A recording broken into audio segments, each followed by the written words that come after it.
Hari Om, Bhagavad Gita, Moksha Sannyasa Yoga, chapter 18, verse 70. Bhagwan Krishna in the last verse said, who is very dear to him? Bhagavan said, the one who teaches this knowledge of Bhagavad Gita is the closest to him. There will not be anyone who is dear to me, either in the past, present, or in future. Bhagavan Krishna declared. Now, verse 70. Adyeshyate cha yaimam dharmyam samvadamavayogo jnana yajnena tenagam ittasyamidhi me madigim. Swami Dayananda Saraswati says in this verse, Bhagavan is praising the one who studies or recites the dialogue wherein the knowledge of Brahman, Brahma Vidya, and Karma Yoga are discussed.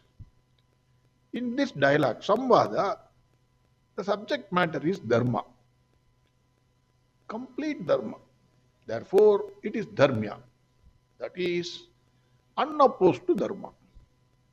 Bhagavan says, by studying this dialogue, I am invoked, I am worshipped. How? Bhagavan says it is a Jnana Yajna.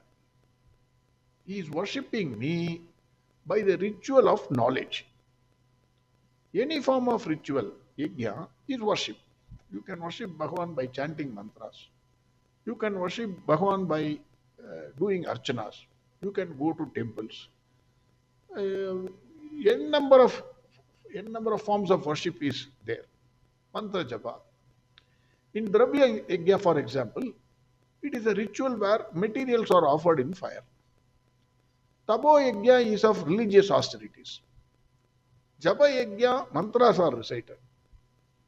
But in Jnana Yajna, the worship is in the form of knowledge.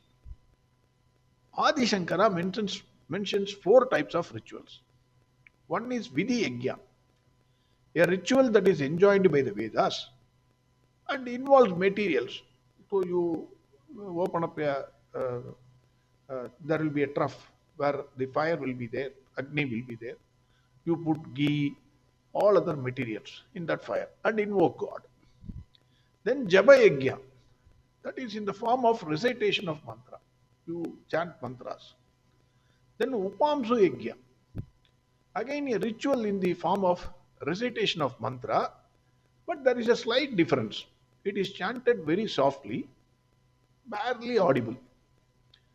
Then the 4th one is Manasa Yajna, a ritual in the form of purely mental recitation of mantra. Among the 4, the mental recitation, Manasa Yajna, is considered to be the most efficacious. Why? When actions are performed physically or orally, the mind can be elsewhere. Actions may become mechanical. When I do Sandhi or Madhyanigam, I will be chanting the mantras, but mind will be somewhere. It should not be like that. On the other hand, when the mind alone is doing action, if the mind goes away, the action stops. Then one comes to know that the mind has gone away and can bring back the mind so that the action can continue. Here too, the study of Gita is a ritual in the form of knowledge. Naturally, it is purely mental, and because of that, it is considered as most efficacious.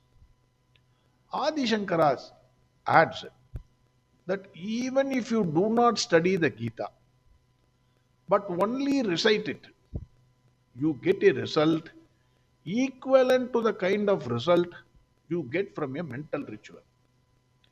This is very, very important.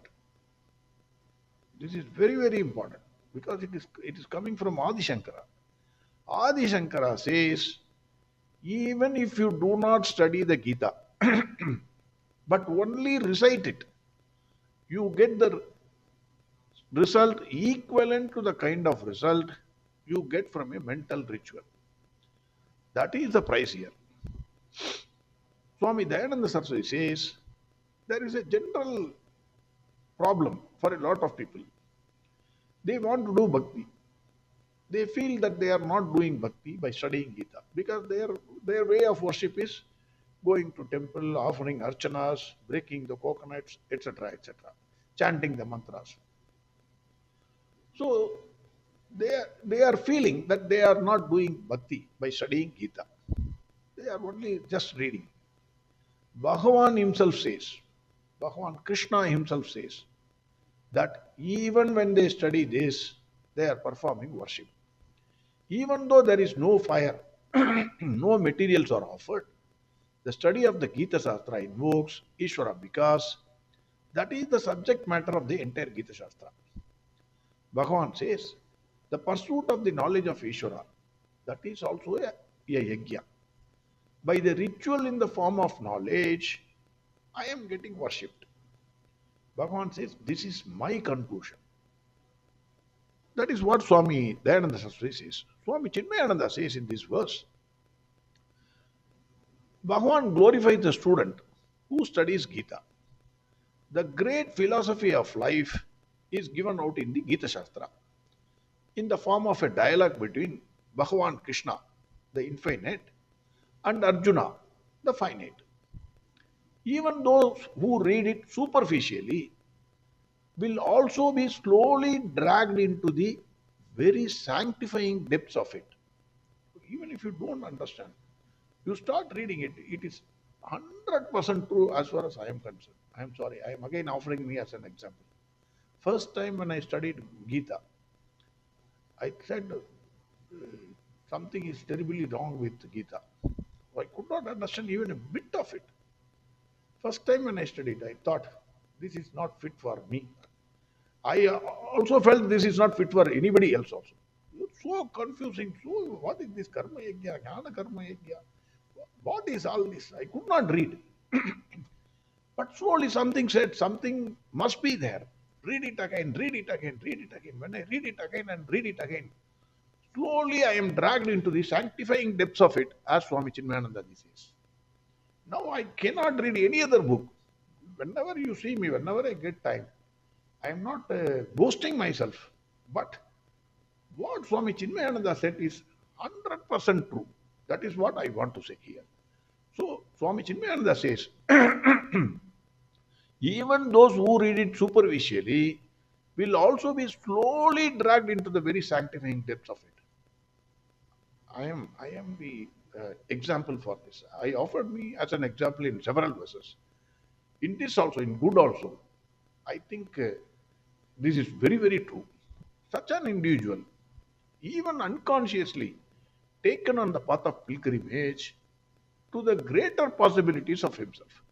Naturally, he becomes to evolve through what Bhagwan Krishna terms here as Jnana Yajna. In a Yajna, Lord Agni or fire is invoked. In the sacrificial trough, all the materials, ghee, samit, then even modaka, food, anna, everything is offered by the devotees. From this analogy, Jnana Yajna has been originally coined and used in the Gita.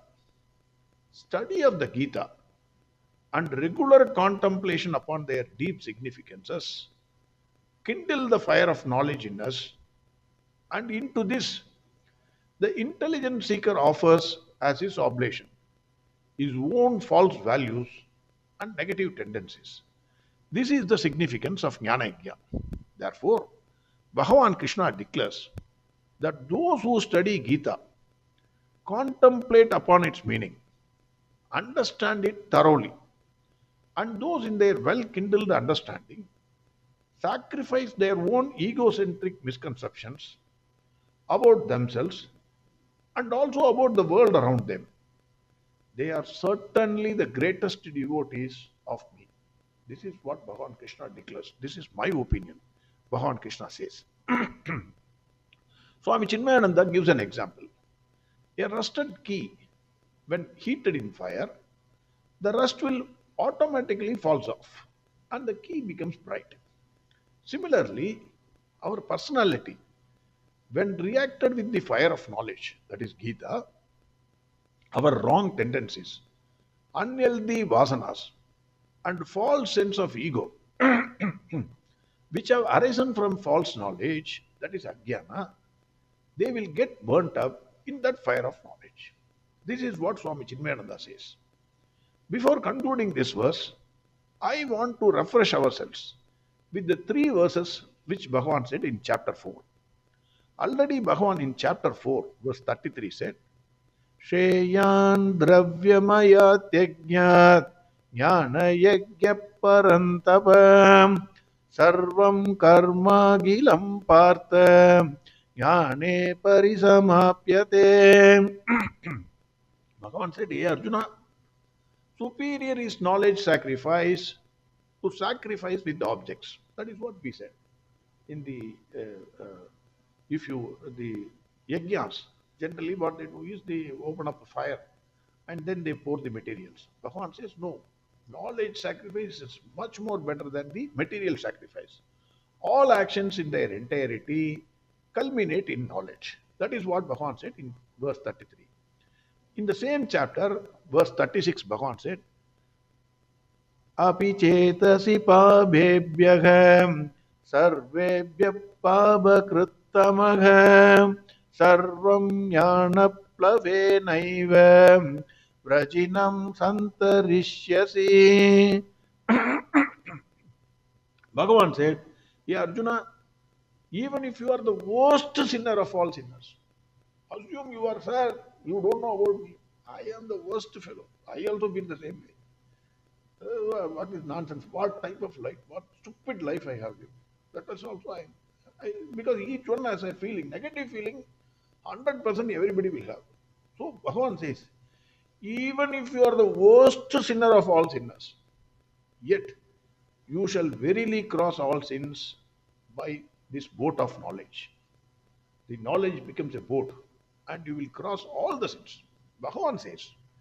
Then in the same chapter, verse 37, Bhagavan said, Yadai dhamsi samit dognihim bhasmasat kuruterjuna jnanagni sarva karmani bhasmasat kurute tadam. Bhagavan said, hey Arjuna, like the samit which is put in the fire, like the modak, like the clothes that is offered in the Agni, generally when they do yajna, they offer all the materials. All the materials, everything will get reduced to ashes. Finally, if you see, only ashes will be there. Similarly, in the fire of knowledge, all your actions, whether good or bad, everything will get destroyed, meaning you become completely pure. Completely pure. Everything will get destroyed. Here, one must remember the picture of Lord Shiva destroying Manmada or Kamadeva, the Lord for creating all the desires. Kama. Kama is what? Any desire is Kama. So Lord Shiva is opening his third eye and destroys Manmada. It is nothing but a symbolic representation of Lord Shiva destroying all desires by his wisdom eye. So by studying Gita, Bhagavan is promising, I am also sure that everyone can get a third eye, wisdom eye. That is what I wanted to say. What about the person who listens? Now Bhagavan said about the student, about the teacher, about one who studies daily, even if he doesn't understand one verse, but studies daily. So Bhagavan has given. Now what about the person who listens? That we will see in the next verse. Harihom Sarvam Krishnarpanastu. Again verse 70. Adyeshyate cha yaimam dharmyam samvadamavayogam jnana yajnena tenagam hittasyamiti me madihim. Again. Adyeshyate cha yaimam dharmyam samvadamavayogo Jnana yajnena tenaham ittasyamidhi me madihim. Next verse we'll see tomorrow. Arihom Sarvam Krishnarpnamastu. Narayana Narayana Narayana Narayana Narayana Narayana Narayana Narayana Narayana Narayana Narayana Narayana Narayana Narayana Narayana Narayana Narayana Narayana